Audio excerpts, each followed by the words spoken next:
Lily is incredibly fortunate to have a stunning mother.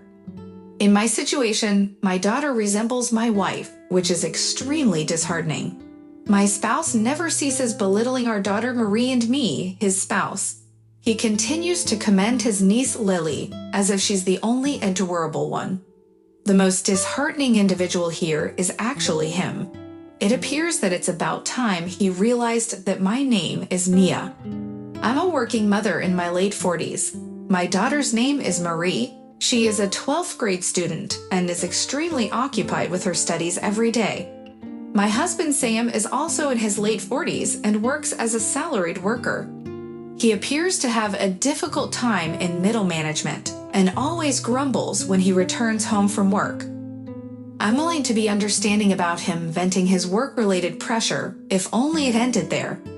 Sam tends to express his dissatisfaction towards his family. Specifically, Sam utters negative remarks directly to me and Marie. Complaining that my cooking is subpar has become a regular occurrence. He mentions it at every meal, even though he finishes everything on his plate. After meals, he grumbles that the house hasn't been cleaned. He runs his finger along windowsills and says there's still dust, do it again. Are you a character from an old play? Ultimately, you're just a disappointing wife, no matter what you do. He even nitpicks about the way I clean the glasses. It's becoming truly tedious, but it doesn't end there. Sam also utters dreadful remarks to Marie, despite her being his own daughter. He finds fault with everything. During their teenage years, young people are often interested in fashion. However, if they make even a slight change to their hairstyle, they may receive negative comments.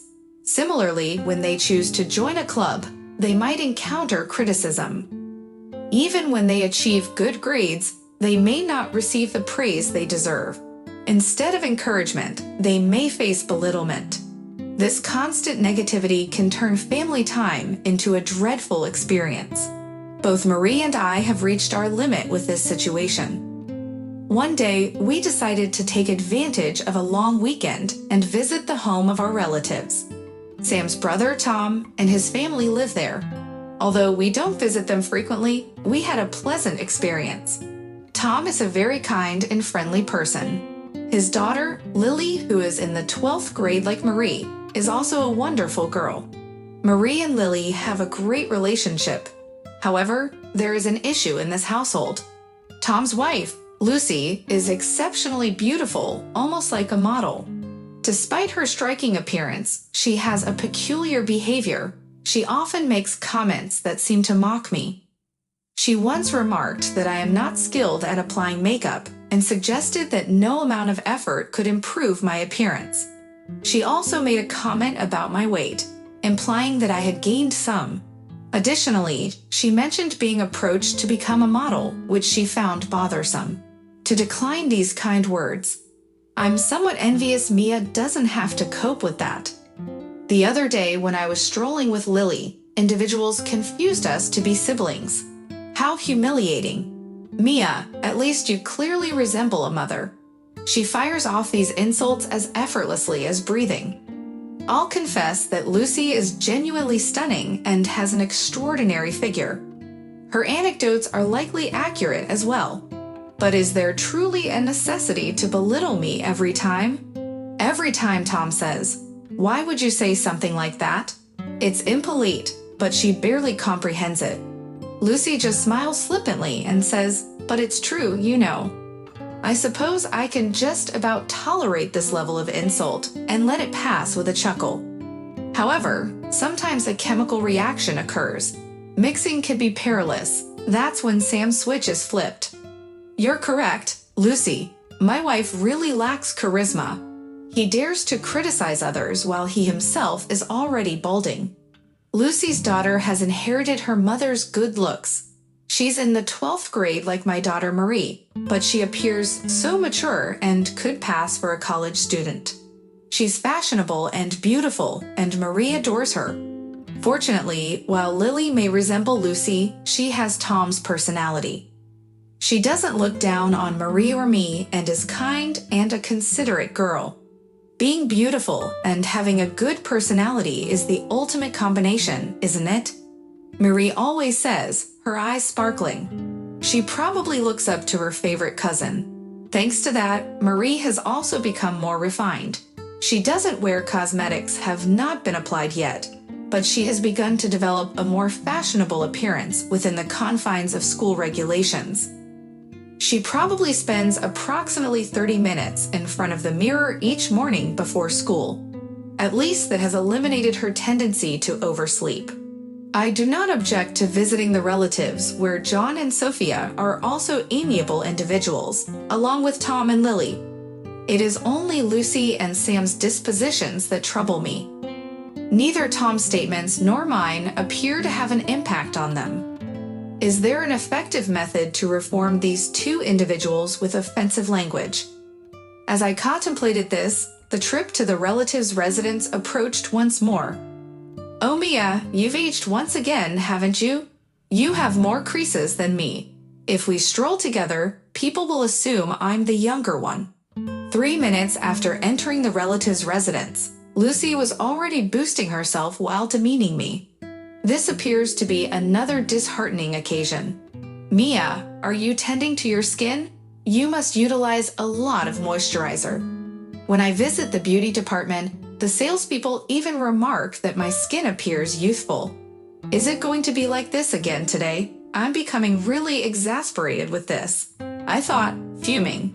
My focus shifted to my daughter and niece.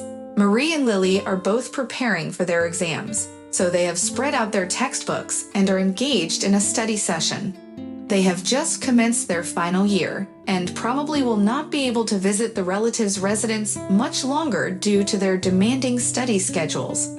They will likely miss Thanksgiving and Christmas assemblies, so the next occasion they will gather is probably after they have enrolled in college. Recognizing that Marie chose to accompany today, I glance into their notebooks without disrupting them too much, only to discover a sequence of numbers that I cannot comprehend.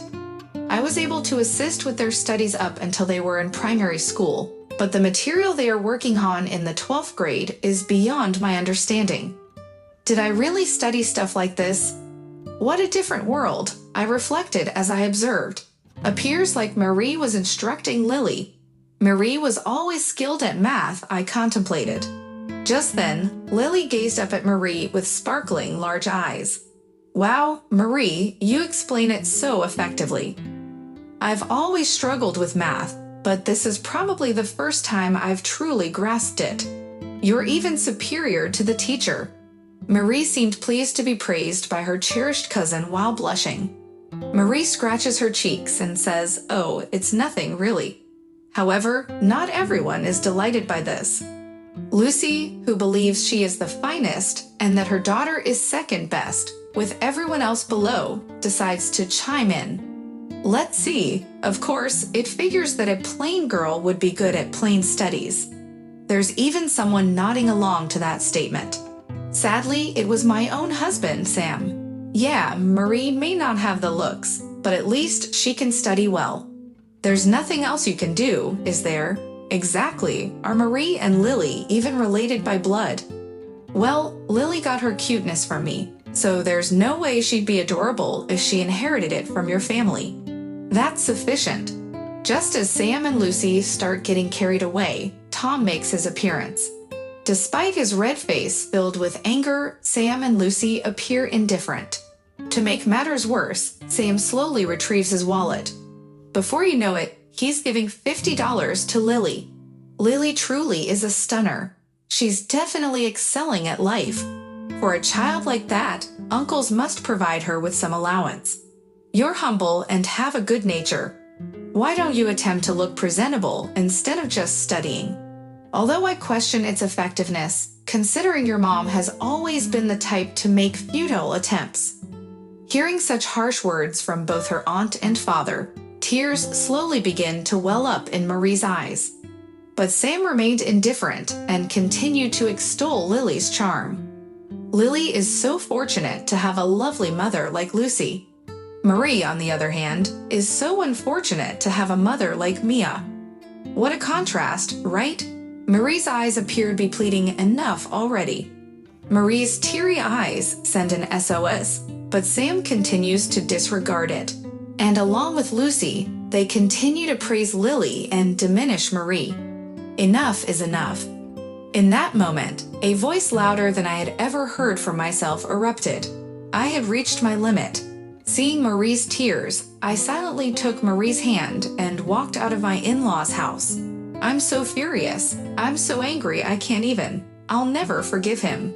Usually, we would stay overnight at my in-laws' house, but of course, that was not going to happen this time.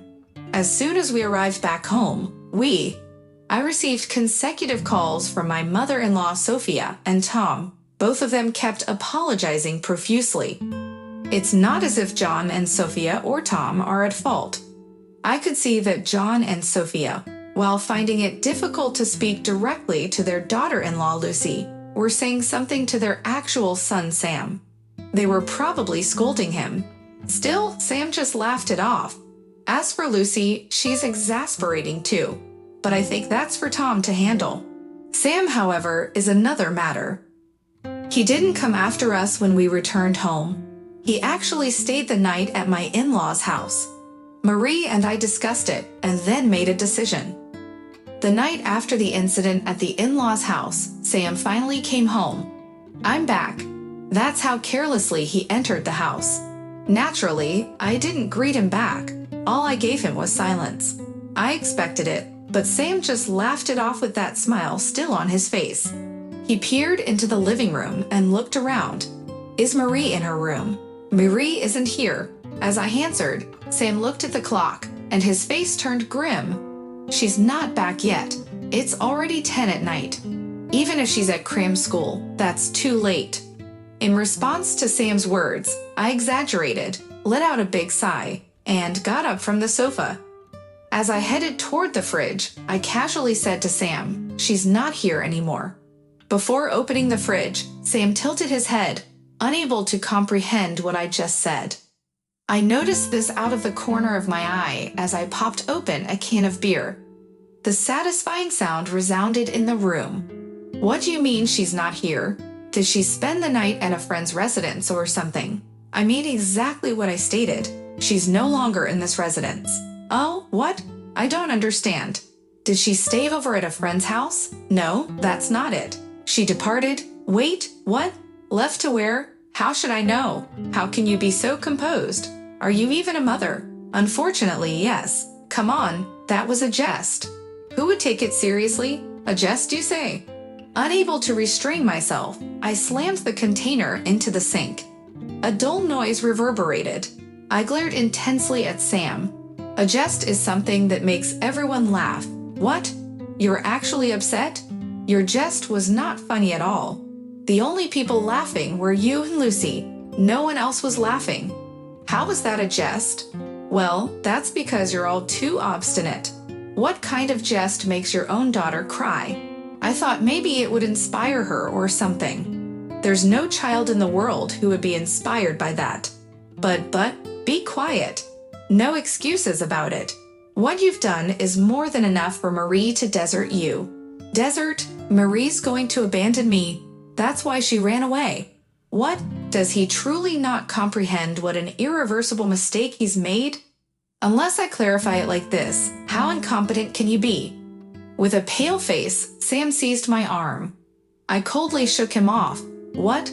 What should I do? How should I know? Do you think she'd forgive me if I apologize?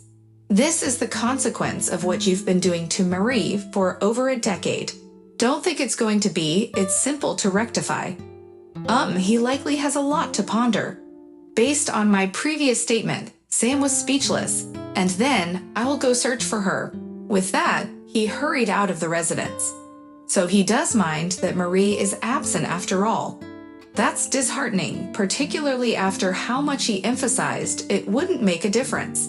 But it's too late now. I observed Sam depart, then return to the room to retrieve my bag. It was packed as if I was embarking on a journey. I had already dispatched the majority of it via delivery earlier in the day. I only retained what appeared immediately essential, but it was still a considerable amount.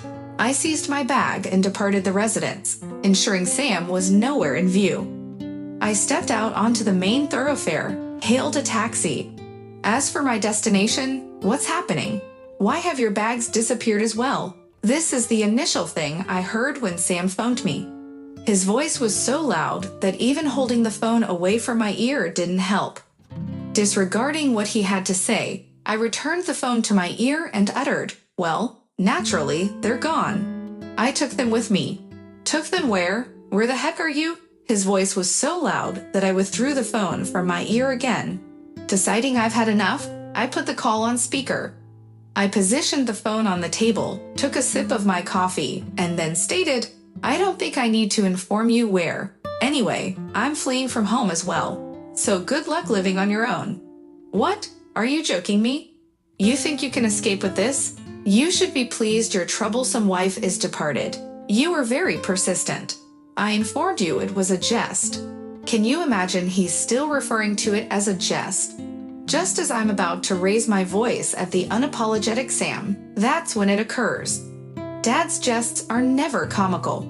There's no way something that hurts your daughter could ever be comical. Marie exclaims from beside me. The one who is surprised is Sam. "Marie, are you in agreement with her?" He shouts in a flustered tone. "Of course I am. Mom and I are at Grandma and Grandpa's residence." "Grandparents? Wait, you mean me as parents, please?" "Yes, precisely. Marie and I are at my parents' residence in the adjacent town." "All right, I understand. I'm coming to collect you. Let's discuss this, okay?"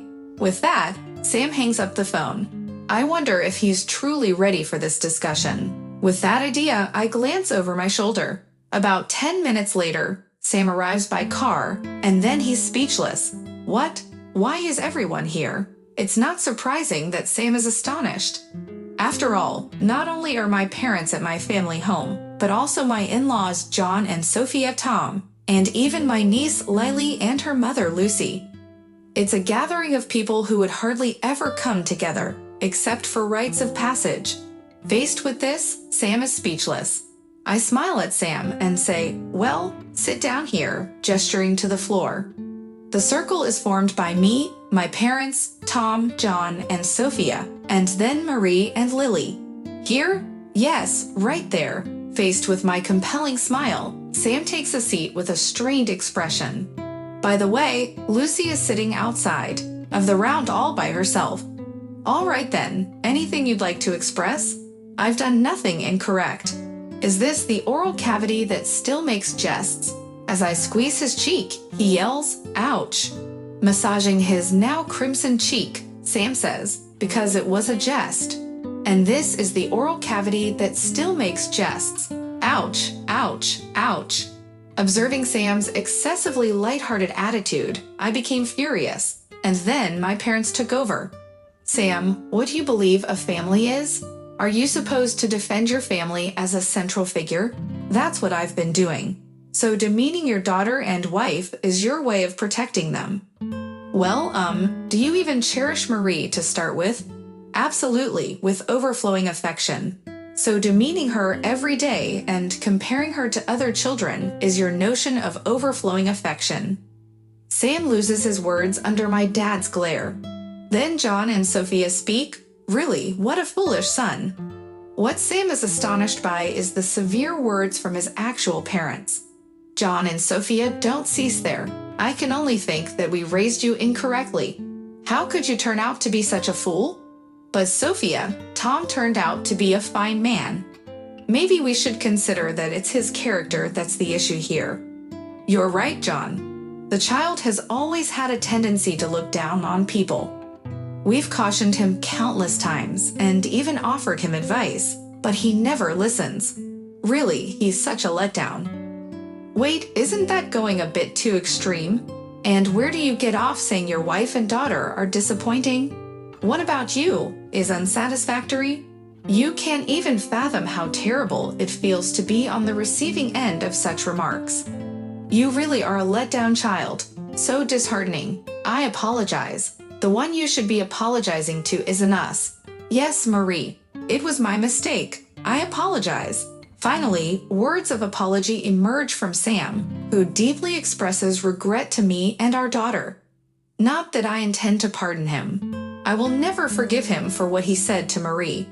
I glance sideways at Marie, who has a perfectly impassive face. She seems completely unmoved by her father's apology, and I can't help but give a wry smile. It must have gotten through to Sam. Marie? Dad was mistaken too. Dad was as well. What do you mean? Finally, Marie speaks, her voice low. Sam's face turns pale. What? So Dad also thinks I'm at fault. That ultimately, it's all because I'm a letdown. So Dad, you prefer Lily and Aunt over me and Mom, right? No, that's not it. We're just a disappointing wife and daughter, aren't we? Oh, well, I also find it disheartening to have someone like you as my dad. I don't need a disappointing dad anymore. It's a nuisance. If you like Lily and Aunt so much, you should go live with them. What? No, that's a bit much. Sam is flustered. Then his niece Lily speaks. Even I don't want to live with such a disappointing uncle. Sam is shocked by the unexpected remark from Lily, but Lily doesn't stop, saying negative things about your own wife and daughter while doting on your niece. You're the one who's disheartened for believing your family is a disappointment. Oh, I'm regretful. I don't require such a pitiful apology. I detest both Mother and you, Uncle. I don't even wish to see your countenances. Lily's words catch everyone off guard, and Lucy lifts her face in amazement. Lily, you detest Mother too. Mother, you also kept making justifications whenever Father cautioned you. You don't believe you're mistaken at all, do you? Both of you, Mother and Uncle, are the most terrible for speaking negatively about others. Do you believe you're such decent individuals that you have the authority to criticize? You're just spiritually deprived, if you ask me. Both of you are just pitiful and dreadful human beings. Lucy is extremely disheartened by these words, and Sam also drops his shoulders. When Marie says, I also detest Father, so in summary, I spoke to conclude things. Marie and I will keep living at my parents' residence. It appears we don't need to change schools, and we can travel by bus. The college we aspire for is nearer to my parents' residence, so there's no problem. So you're not returning until college? It's not just us until college. Are you saying we're separating? Well, that depends on your actions from now on. In other words, Sam had not expected being deserted by his family. He was extremely downcast. Subsequently, it appears that Tom had a severe conversation with Lucy. Her actions until now had finally caused his anger to erupt, and they resolved to live separately, signifying Lucy was evicted from her in-laws' residence. Since Lucy's biological parents have already deceased, she has no place to go and must live independently from now on. It appears that Lucy is quite stunned, but I question whether people like her will ever change. A separation is likely imminent. My niece Lily seems quite satisfied that her mother, Lucy, is departing, and as for Lily, she said to my daughter Marie with a grin, let's continue to get along, and they embraced each other.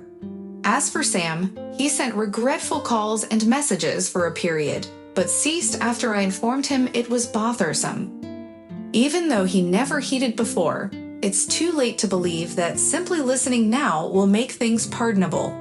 He's been making regular payments for living expenses and child maintenance, so we'll see if he demonstrates any sincerity moving forward. That being said, it's uncertain whether he'll be able to attend Marie's wedding ceremony.